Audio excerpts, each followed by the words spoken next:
সরকার শিক্ষার্থীদের উপর গুলি চালিয়ে ভুল পথে হাঁটছে, এমন অভিযোগ বিশ্ববিদ্যালয় শিক্ষক নেটওয়ার্কের। রাতের রেড ব্লকেডের নামে শিক্ষার্থীদের তুলে নেওয়া বন্ধ করে অবিলম্বে তাদের যৌক্তিক দাবি মেনে নেওয়ার আহ্বান জানান তারা। ঢাকা বিশ্ববিদ্যালয়ের অপরাজেয় বাংলায় নিপীড়ন বিরোধী শিক্ষক সমাবেশে এসব দাবি জানান শিক্ষকরা। শুভ মাহফুজের রিপোর্ট।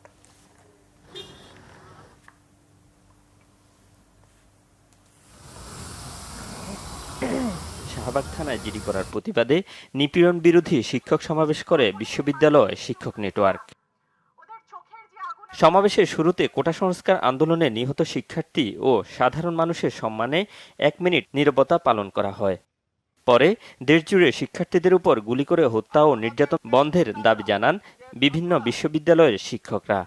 আর আমাদের যে সন্তানরা, যে ছাত্ররা যে অধিকারের জন্য যে বৈষম্যহীনতার বিরুদ্ধে দাঁড়িয়েছে, লড়াই করছে, তারা হচ্ছে মুক্তিযোদ্ধাদেরই উত্তরসূরি। এই লড়াইয়ের ফলাফল কি হবে সেটা ইতিহাসই আমাদেরকে নির্দেশ করছে। হাজার হাজার মামলা হচ্ছে, মামলাটা হলো পুলিশের মামলাবাজি, এবং সেই মামলাবাজি হলো পুলিশের ব্যবসা। আপনারা এই ব্যবসা বন্ধ করুন। ছাত্রছাত্রীদেরকে বিরুদ্ধে অযথা মিথ্যা মামলা ঘর থেকে বাচ্চাদেরকে ধরে নিয়ে আসতেছে। যদি গুলি না চলতো, বিশ্ববিদ্যালয়গুলো বন্ধ না হতো, শিক্ষার্থীরা তাদের ক্লাসে থাকতো, শিক্ষকরা ক্লাসে পড়াতো। যদি শিক্ষার্থীদের প্রতি অন্যায় না হতো, অবিচার না হতো, নিপীড়ন না হতো, শিক্ষার্থীরা রাস্তায় আসতো না, শিক্ষকও শিক্ষার্থীর গায়ে গুলি লাগার প্রতিবাদে রাস্তায় আসতো না। এ সময় দেশে চলমান পরিস্থিতি নিয়ে প্রশাসন ও কিছু গণমাধ্যমের ভূমিকা নিয়েও প্রশ্ন তোলা হয়। আমরা খুবই হতাশ এবং অবাক হলাম যে বাংলাদেশের টিভি চ্যানেলগুলো থেকে আমরা অসম্পূর্ণ এবং খণ্ডিত সব খবর পাচ্ছি। একটা আইনি ব্যবস্থার মধ্যে একটি রাষ্ট্রে একটা মানুষকে জোর করে তুলে নিয়ে যাবে একটি সংস্থা, এটা কোন দেশে আছি?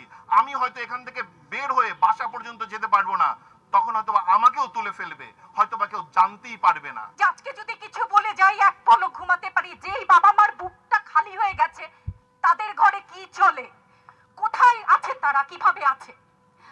আমার ছাত্রছাত্রী, আমাদের মেয়ে ছাত্রছাত্রীদের উপর যে লাঞ্ছনা হয়েছে, তার বিচার বিধাতা করবেন, তার বিচারের জন্য আমরা নেমেছি। থেকে শুরু করে এখন মধ্যরাতের ধরপাকড়, মধ্যরাতের কারফিউ, বাচ্চাদেরকে তুলে নিয়ে যাওয়া, ভাতের হোটেল খোলা, ইত্যাদি ইত্যাদি, এগুলোর মধ্য দিয়ে অস্থিরতা আমরা টের পাচ্ছি। সাংবাদিকরা আপনারাও চাকরি করেন, এটা চাকরি না। সাংবাদিকতা কোনো চাকরি না, শিক্ষকতা কোনো চাকরি না, দায়িত্ব ইনভলভ আছে এখানে। এই দুইটা অর্গান একটা রাষ্ট্রের যখন নষ্ট হয়ে যায়, সেই রাষ্ট্র ভালো থাকতে পারে না। সমাবেশে ঢাকা বিশ্ববিদ্যালয়ের অধ্যাপক সাইদ ফেরদৌস বলেন, স্বাধীনতার পর থেকে এমন ভয়াবহতা কেউ দেখেনি। ছোট্ট 4 বছর, 6 বছর, 7 বছর, 12-13 বছরের বাচ্চারা হঠাৎ করে কোথা থেকে উড়ে আসা বুলেটে মারা যাচ্ছে। 17 বছরের বাচ্চাদেরকে রিমান্ডে নিয়ে যাওয়া হচ্ছে।